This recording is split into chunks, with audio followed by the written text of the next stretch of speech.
Hare Krishna. Welcome back, everybody. I hope that you had a um, good vacation and are ready to come back to discuss philosophic issues concerning this life. So we have restarted our reading of Bhagavad Gita, chapter by chapter, and we have already reached the chapter number 8.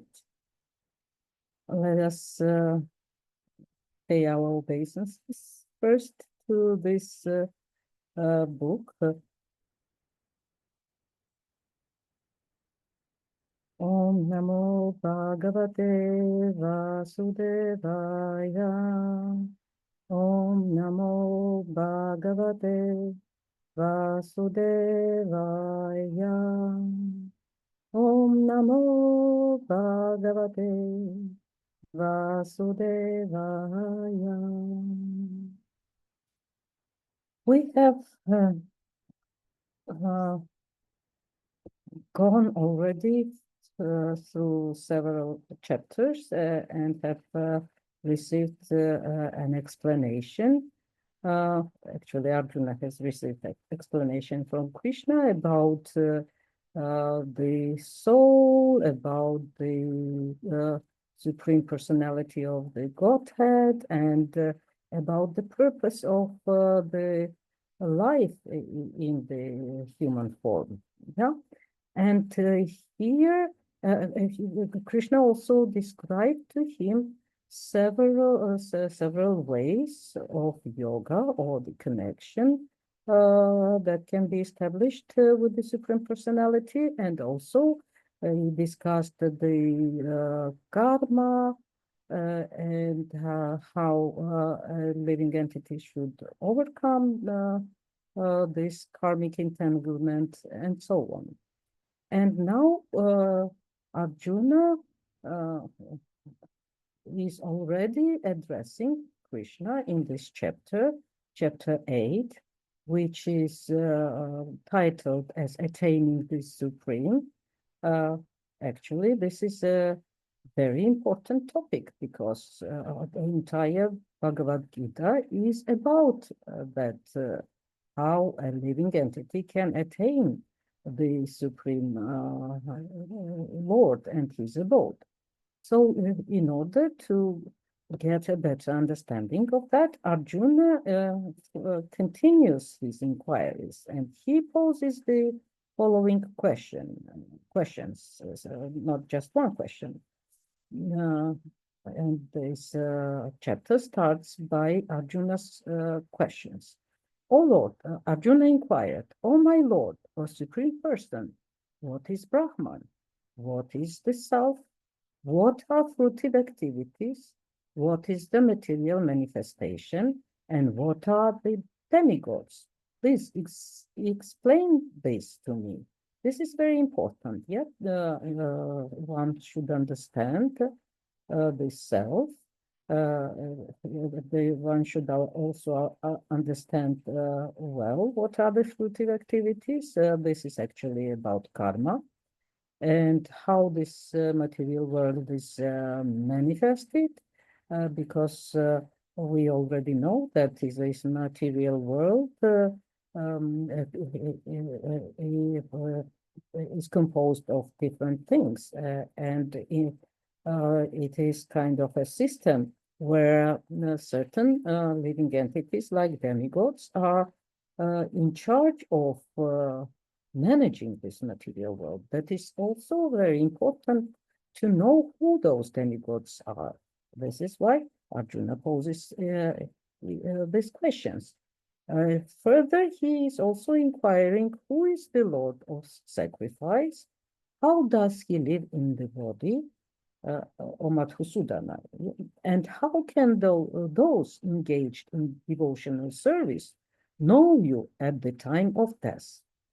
So here Arjuna emphasizes all the very important aspects of the consciousness and of the practices Why? We know that sacrifice is very important in every practice, and here Arjuna is inquiring who is the master of the sacrifices and how does he live?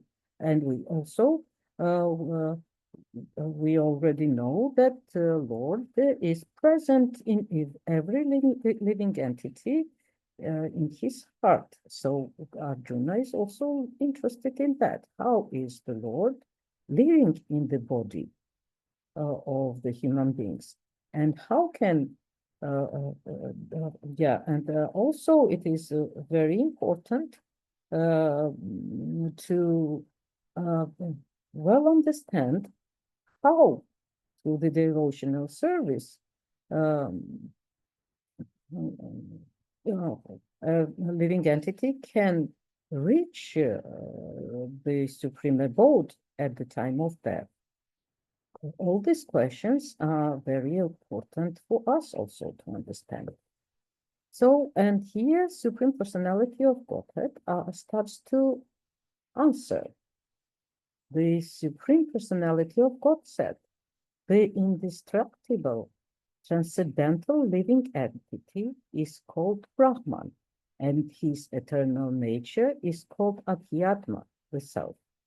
So, a Brahman is the living entity, which is transcendental. It means that this living entity is not confined in the material body as we understand. Yeah, this living entity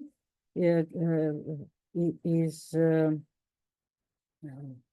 not limited with this body. This material body for the living entity is like a garment for us.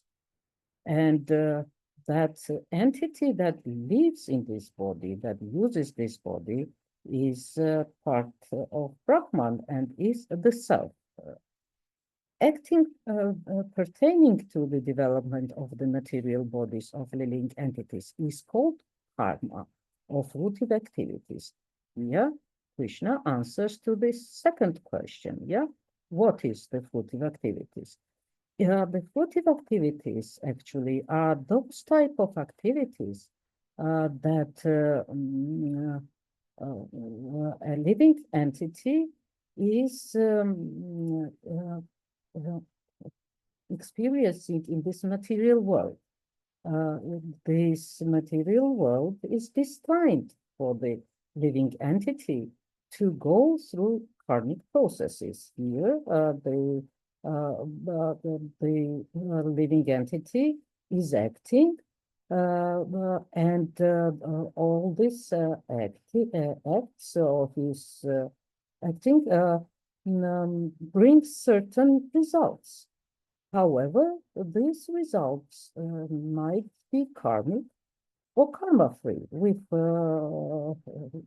already discussed that in previous chapters, but the karma is caused with the activities that are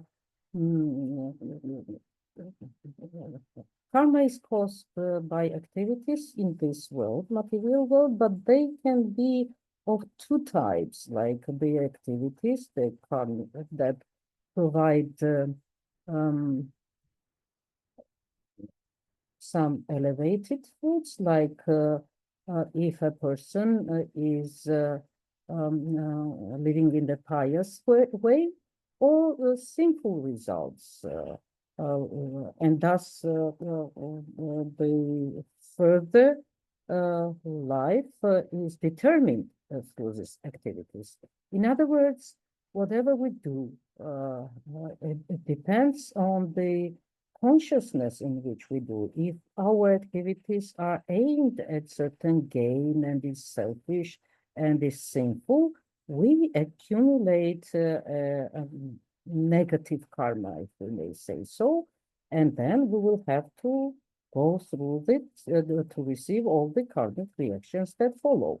And similarly, if we are engaged in pious activities, meaning that we are, we are fulfilling our prescribed duties, following the Shastric injunctions, and so on, we accumulate positive karma that can uh, help us in elevation to higher spiritual levels.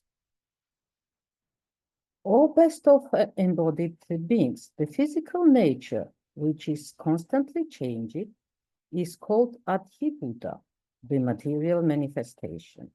The universal form of the Lord, which includes all the demigods, is like those of the sun and the moon, is called Adhidaiva, and I, Supreme Lord, represented at the super soul in the heart of every embodied being, am called Adhidaiva, the Lord of sacrifices. So here, Krishna describes actually these three, how to say it, phenomena. It is the very cause of our suffering, actually. Adhibhuta, the material manifestation, which is the nature, it causes sufferings to the living entities who enter into the material plane of existence. And universal form of the Lord, which contains all the demigods, is Adhidaiva. And here Krishna says that Supreme Personality of God himself, he is the one who is receiving all the sacrifices that the living entities can commit in this world. So, and further, Krishna assures, gives certain assurances to Arjuna, explaining to him in the following manner. And whoever at the end of the life quits his body, remembering me alone, at once attains my nature. Of this there is no doubt. So it means that if we are following the directions that are described here in Bhagavad Gita, that help us in spiritual elevation and development, meaning that remembering God all the time. So if a person is living in this type of the life, at the end of the life, when he is quitting the body, if he will be able to remember Krishna and will attain his nature, and there is no doubt. Here, Prabhupada gives a very good purport, so let's read this purport. In this verse, the importance of Krishna consciousness is stressed. Anyone who quits his body in Krishna consciousness is at once transferred to the transcendental nature of the Supreme Lord. The Supreme Lord is the purest of the pure. Therefore, anyone who is constantly Krishna conscious is also the purest of the pure. So that's what is meant under the transcendental nature of the Lord, since the Lord is the purest person in this creation. He who always thinks about Krishna and is Krishna conscious, he is also attaining the same transcendental nature and is becoming the purest. The word smaran, remembering, is important. Remembrance of Krishna is not possible for the impure soul who has not practiced Krishna consciousness in devotional service. Therefore, one should practice Krishna consciousness, from the very beginning of life. If one wants to achieve success at the end of the life, the process of remembering Krishna is essential. Why it is essential to practice Krishna consciousness? Because it's not that easy to remind yourself of Krishna if you are in a difficult situation, yeah, and if you don't have this habit of thinking about Krishna, you will not be able to remember him. Therefore, the earlier we start the practicing Krishna consciousness, the better. We will clear our hearts more easily, and will attain the fixed position. If one wants to achieve success at the end of his life, the process of remembering Krishna is essential. Therefore, one should constantly, incessantly chant the Mahamantra Hare Krishna, Krishna Krishna, Hare Hare, Hare Rama, Rama Rama, Hare Hare. Lord Chaitanya has advised that one should be as tolerant as a tree, Tarorapi Sahishnuna. There may be so many impediments for a person who is chanting Hare Krishna.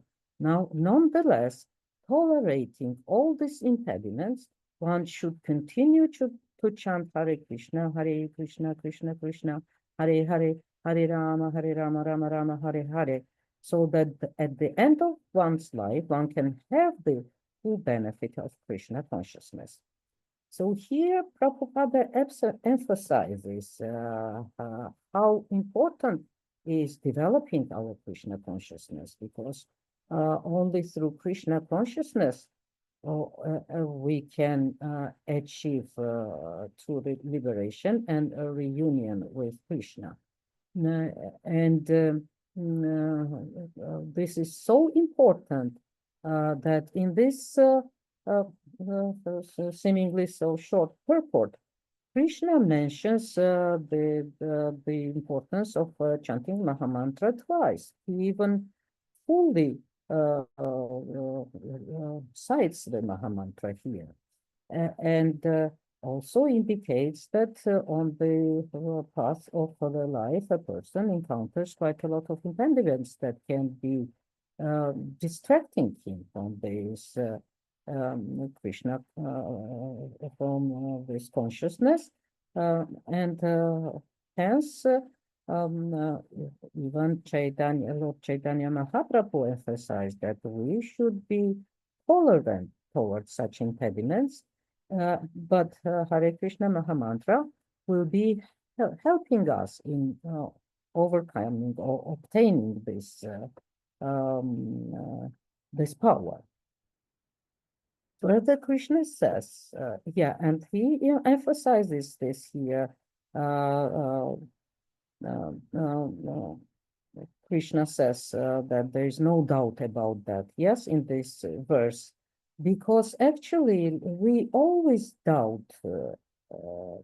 We are very prone to doubts. Yeah, without higher consciousness, it is impossible to see things in a true light.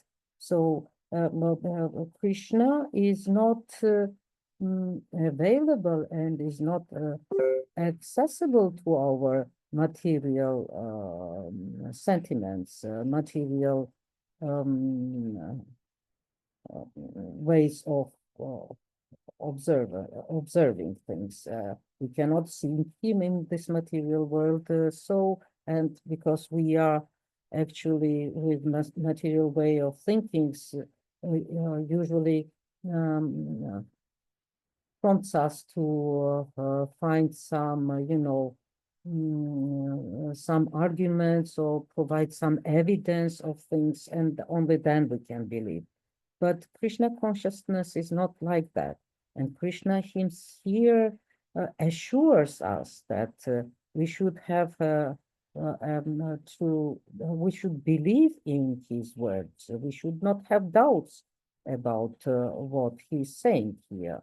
Those who are clear of these doubts have attained Krishna consciousness throughout the humankind's history. There are persons who did that. So we should be taking their example and following their example like that. Further, Krishna says, whatever state of being one remembers when he quits his body or son of Kunti, that state he will attain without fail. This is also an important injunction. We should all remember that with karma, with our activities in this world, we are creating our future life. But the activities that we are engaged in depends on the level of our consciousness. So the things that we are thinking also depends on that. So in Krishna emphasizes, Prabhupada is trying to explain that this process of chanting, changing one's nature, we have to change at the critical moment of death is here explained. A person who at the end of his life quits his body, thinking of Krishna and attains transcendental nature, but this does not apply to a person who is not engaged in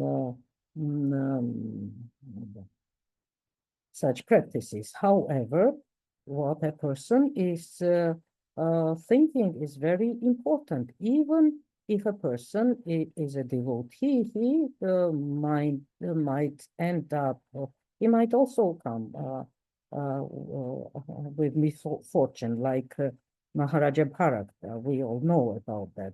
Yes, he was a devotee, quite elevated person, but he was a great personality, but despite of that, he, at the end of his life, was thinking about deer.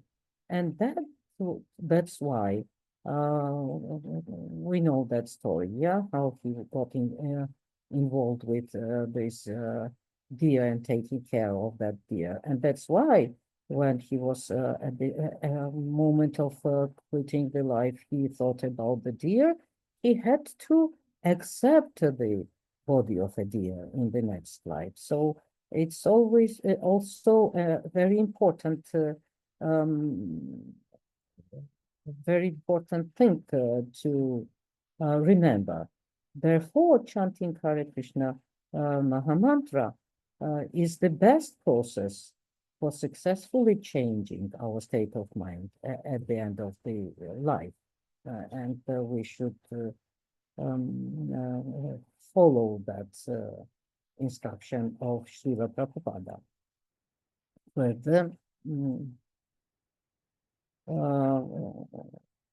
sorry, that's yeah. Therefore, Arjuna, you should always think of me in the form of Krishna. At the same time, carry out your prescribed duty of fighting.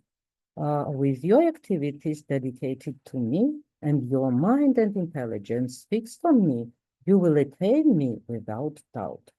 So here we also should distinguish certain things. You should remember. So we should be thinking about Krishna, but at the same time, we are having certain responsibilities in this world. Yeah, according to the type of a body or mentality that we have, we are having certain prescribed duties that we have to fulfill in this world. Like Arjuna was Kshatriya and he was prescribed to fight. And This is also very important. These two things should be combined. It's not like, well, now I'll start thinking about Krishna and will not do anything. No, we are supposed to act according to our obligations, but we should do that having in mind Krishna all the time, because this world is provided to us by Krishna for the purpose of cleansing our consciousness, for the purpose of getting back to him. He who meditates on me as the Supreme Personality of Godhead, his mind constantly engaged in remembering me, undeviated from the past, he or Partha is sure to reach me. Uh, Here is another confirmation of the importance of that process. And also, Krishna here emphasizes that we should not deviate from this path. And that's not an easy thing. That means that our attention should be always focused on this. And that's a difficult task. Even if we are sometimes watching something very interesting or listening to something very interesting, and say a fly comes into the room, this buzz deviates our attention immediately, and we forget about things that we were engaged in at the moment. So that's not easy. However, practicing chanting Hare Krishna Maha Mantra can help us even with that. It helps us to master our mind, actually, because the mind is the one who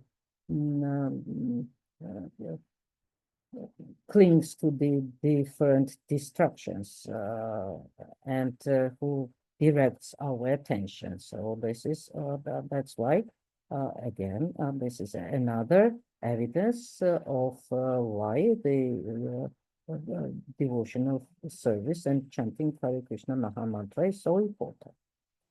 Then Krishna says, one should meditate upon the Supreme Person as the one who knows everything, as who is the oldest, who is the controller, who is smaller than the smallest, who is the maintainer of everything, who is beyond all material conception, who is inconceivable, and who is always a person. He is luminous like the sun, and he is transcendental beyond this material nature. In this verse, we should Krishna gives us a very good understanding of how we should be meditating on the Lord, because we should not be imagining the images of Lord, because he is inconceivable. He is Achintya. That's one of his names, actually. But if we manage to think about Krishna like that, that he is all-knowing, he is the oldest person, he is the one who controls everything, although he can become the smaller than the smallest, and he is the maintainer of everything, and he is beyond material conception. This is the most important phrase, because material conception is limiting us, and we, having this material set of mind, we are also limited in understanding and conceiving what is Krishna, who is Krishna. So, and this is why we have also to control our mind, because if we cannot stop our mind, it will always suggest us some, images, concocted images, because the mind, the material mind, cannot access that level of knowledge. One who at the time of death fixes his life air, then he also, Krishna, sorry for that. Krishna now wants to explain to Arjuna how a living entity should behave at the time of death and how at the time of death, which is a very important moment, uh, one can benefit with a proper behavior or proper state of mind. One can benefit by going back to Krishna.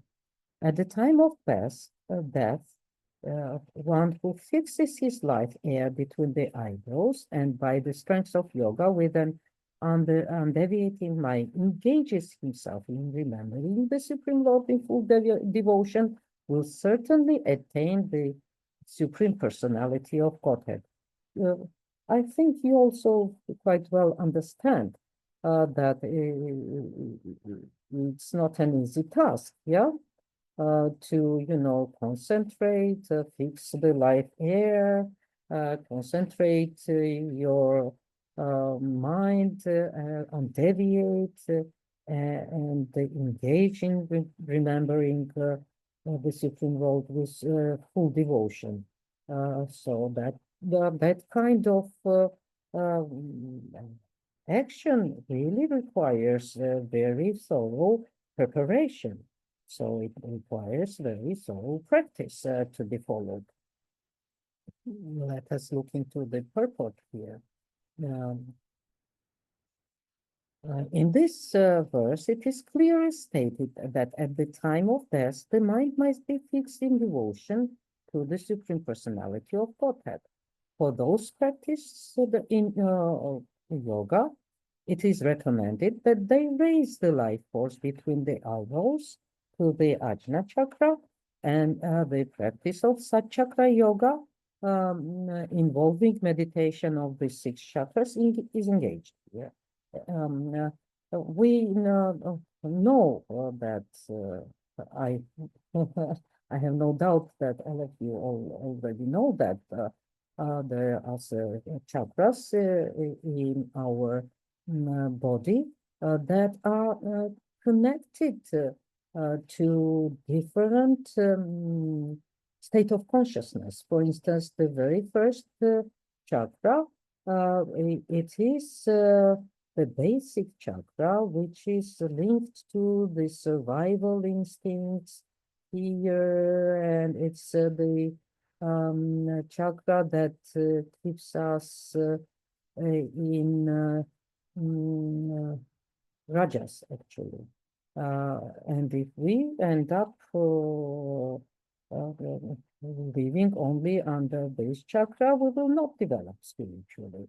All the spiritual or elevated ideas come to our consciousness when our consciousness is elevated to higher chakras. So if we practice this chakra yoga, it will be easy for us to,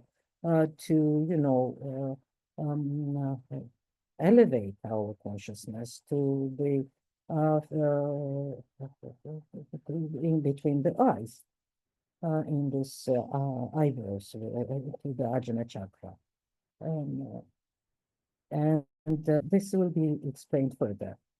The particular use of word yoga balena is significant in this way because without practice of yoga, whether this will be Satchakra yoga, Bhakti yoga, one cannot come to the transcendental state of being at the end of at the time of the death. One cannot suddenly remember the Supreme Lord at death. One might have practiced some yoga system, especially system of Bhakti yoga. Since one's mind is in death is very disturbed, one should practice transcendence through yoga during one's life. here again, Krishna emphasizes how important it is to not just to postpone this,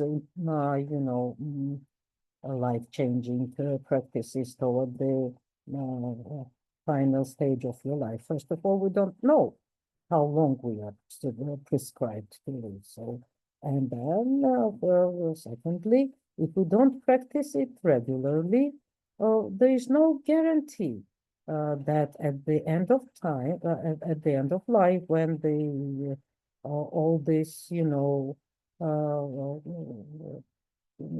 pranas in our body will cease to, provide. Well, when our body is collapsing and a lot of disturbances will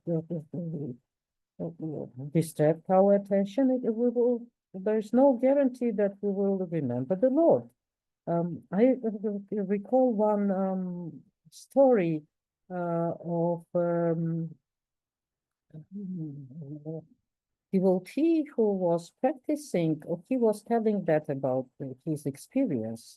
He was practicing already for years, chanting Hare Krishna mantra, and one day he had some, cramp or something while swimming, and he started to drown.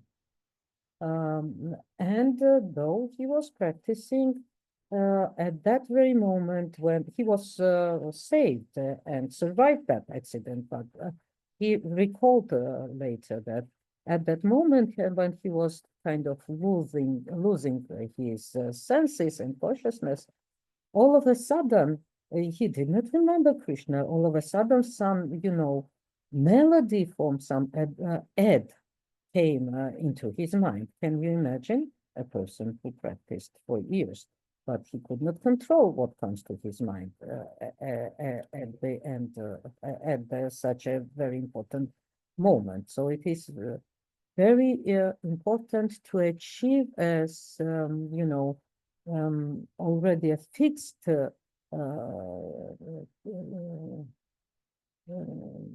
devotional service while we are alive, while we are in this body, because we are not guaranteed if we are not properly practicing, we are not guaranteed to get a human body in the next life either. So that's very important. Let's continue reading.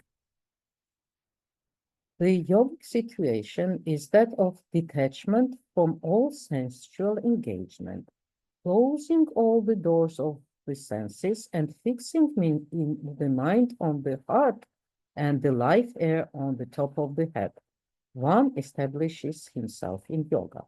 After being situated in yoga practice and vibrating the so-called syllable Om, the supreme combination of letters, is if one thinks of the Supreme Personality of Godhead and quit his body, he will certainly reach the spiritual planets. So here Krishna actually talks about different results that the person can achieve through yoga. The practiced yogi who is practicing these sacred vibrations of sacred syllable Om, he can think of Supreme Personality of Godhead while quitting his body, and he will achieve spiritual planets. Here, however, it's also important to understand that only the yogic practices of repeating the Om mantra is not sufficient. It's only the Supreme Personality of Godhead, or thinking of him, that guarantees to such a yogi reaching the planets. However, this might not be the very destiny or mm, the desire of a person to reach um, the highest spiritual planets. There are some other places a person can go to, and that will be explained. So here we are at the text 14. For one who always remembers me without deviation, I am easily to obtain, O son of Partha, because of his constant engagement in devotional service. Here again, the devotional service is taken into a prioritized position, yeah, over other yogic practices, especially in this Kali, age of Kali. After attaining me, the great souls who are yogis in devotion never return to this temporary world, which is full of miseries, because they have attained the highest perfection. Yeah, the highest perfection is attaining the supreme abode of the Lord. And if the yogi is practicing the devotional service, he, he will never return to this material world. However, if devotional service is not practiced, then the living entity will have to come back. He might be obtaining certain spiritual levels, but then he will have to get born again to continue his practice. From the highest planets in the material world down to the lowest, all are the places of misery, wherein repeated births and deaths takes place. But one who attains my abode, O son of Kunti, never takes birth again. Here, Krishna, straightforward, he is telling Arjuna that this material world is the place of misery, and whoever comes to this material world is destined to suffer, meaning to go through birth and death until he purifies his soul to the level that he will be able to obtain the perfection. By human calculation, the thousand ages taken together from the duration of Brahma's one day, sorry, yeah, actually, by human calculation, 1,000 ages taken together from the duration of Brahma's one day, and such also is the duration of his night. At the beginning of Brahma's day, all living entities become manifest from the unmanifest state, and therefore, when the night falls, they are merged into the unmanifest again. And again, when Brahma's day arrives, all living entities come into being, and with the arrival of Brahma's night, they all helplessly are annihilated. So here, Krishna, now let us, in which purport is that? Yeah, here Krishna also gives understanding of this duration of the material world. Yeah, he says that this material world is limited. It is manifested in cycles of kalpas. Kalpa is a day of Brahma. That's why he is talking about that. And the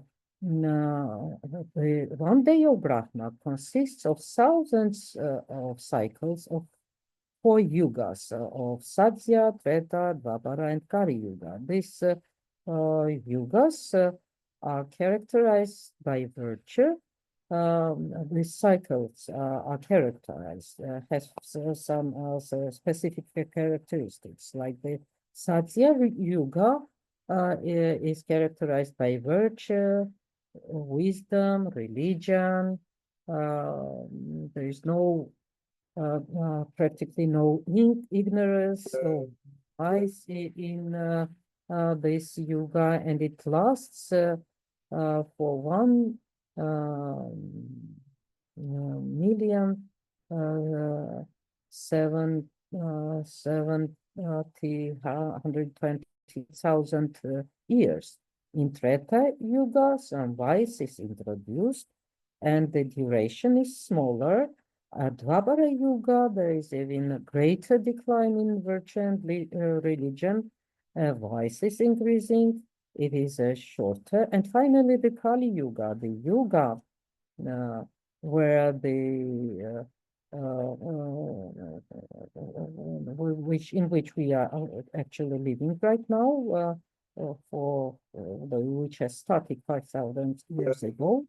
There is an abundance of strife, ignorance, religion, and vice, through which is practically non-existent. And this yuga is lasting for 432,000 years. So in Kali Yuga, the vice increases to such a point that it causes the termination of the yuga, to terminate this yuga. The Supreme Personality of Godhead himself appears, and he is supposed to come in the form of Kalki Avatara to vanquish demons and save his devotees and commence another Satya Yuga. So these are the cycles that repeat all the time. So these are the cycles within the one day of Brahma. And the material universe is the thousand of such. Brahma is living 400 years, and the material universe, duration of this material universe is 1,000 times Brahma's 100 years. Can you imagine what is the dimension of all that? So we should be very serious about dedicating our life to Krishna consciousness, practice to devotional service to be able to escape from this samsara. So let us continue. Yet there is another unmanifest nature. Well, we were at the text 19. Again and again, when Brahma's day arrives, all living entities come into being, and with the arrival of Brahma's night, they all helplessly are annihilated. Yet there is another unmanifest nature, which is eternal and is transcendental to this manifested and unmanifested matter. It is supreme and never annihilated. When all in this world is annihilated, that part remains as it is. That is which the Vedantists describe as unmanifested and infallible, that which is known as the supreme destination, the place from which, having attained it, one never returns, and this is my supreme abode. So here Krishna tells us how important it is to attain his supreme abode, because it's infallible, it never disappears, at least the supreme destination. And if you attain that supreme destination, you will never fall back. The Supreme Personality of Godhead is greater than all, is attainable by unalloyed devotion. Although he is present in his abode, he is all-pervading, and everything is situated in him. So here we should pay attention that the Supreme Personality, who is greater than all, can be attained only by unalloyed devotion. This is why we also should practice the devotional service. O best of the Brahmins, the Bharatas, I shall now explain to you the different times at which passing away from this world, the yogi does or does not come back. So here, Krishna is also explaining that it also depends at which time or which time you are quitting this world in a sense. If there are times that are favorable in terms of attaining or going back to Godhead, and there are times that are not favorable for that. Those who know the Supreme Brahman attain the Supreme by passing away from the world during the influence of the fiery God in the light and at an auspicious moment of the day during the fortnight of the waxing moon or during the 6 months when the sun travels in the north. This is the favorable moment to leave this planet. The mystic who passes away from this world during the smoke, the night, the fortnight of the waning moon, or the 6 months when the sun passes to the south, reaches the moon planet, but again comes back. That means that at that time, if you are destined to come back, actually, you can go up as a practitioner yogi up to the moon planet, which is also the higher planet, but that does not give you liberation from this material world. You will have to get to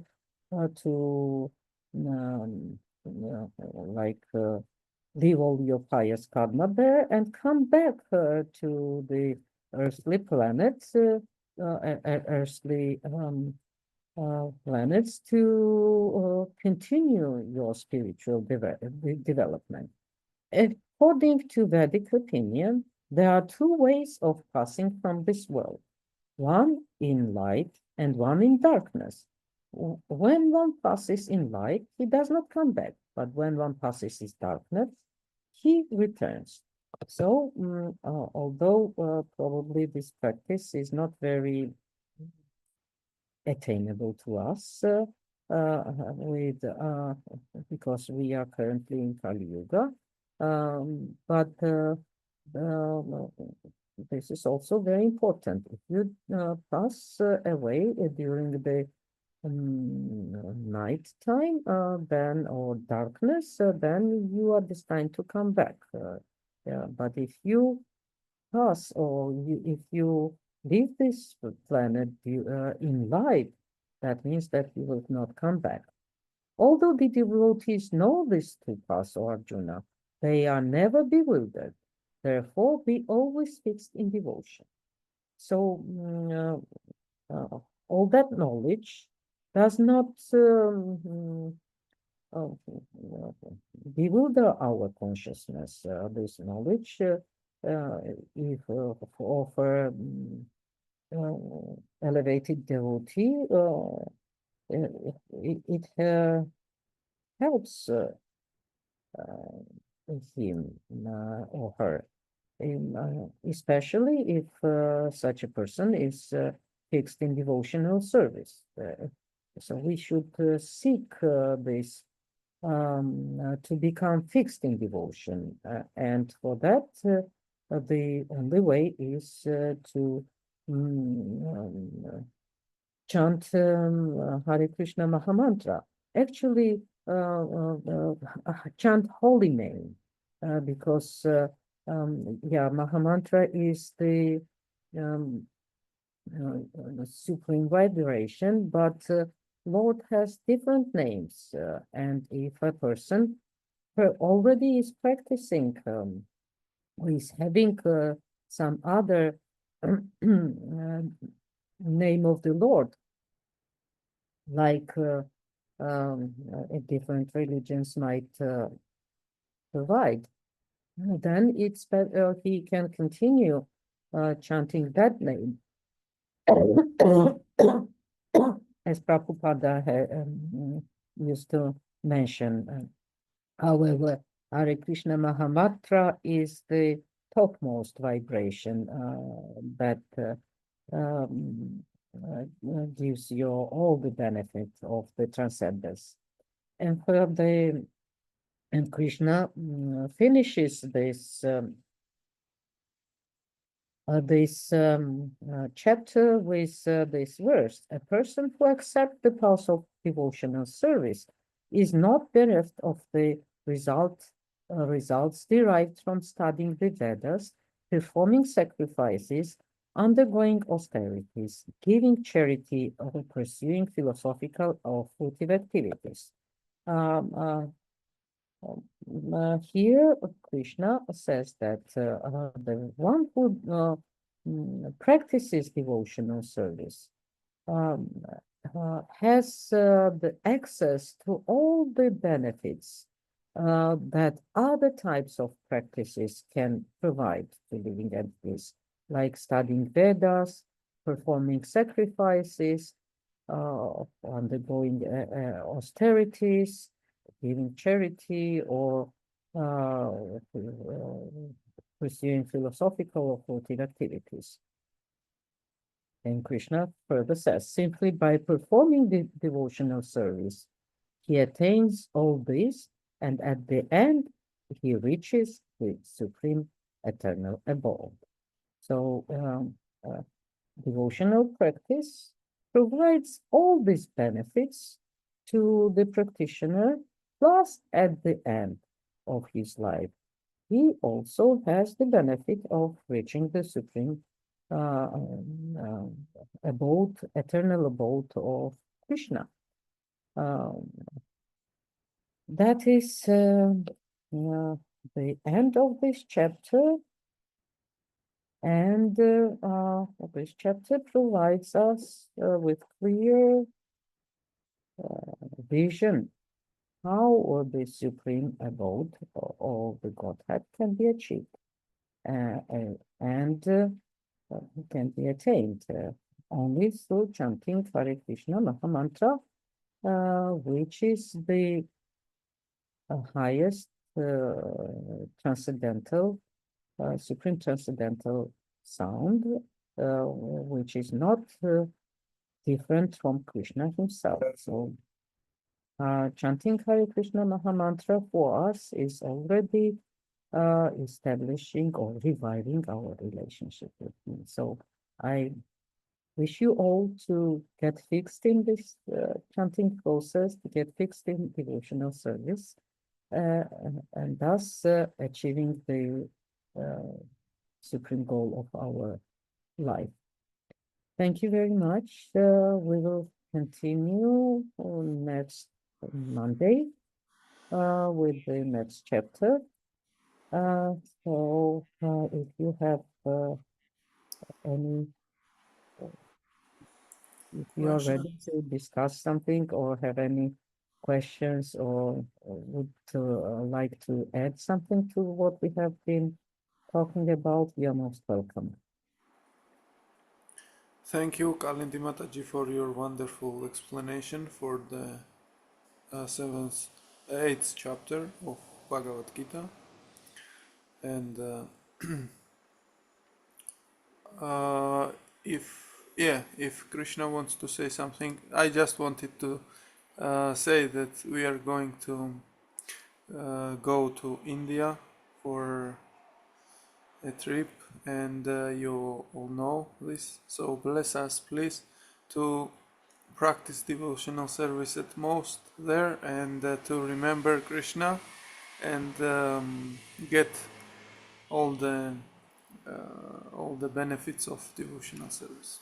Hare Krishna. You have all my blessings. This is the best place to be going today, especially during this month of Kartik. So I wish you are getting the most of this journey,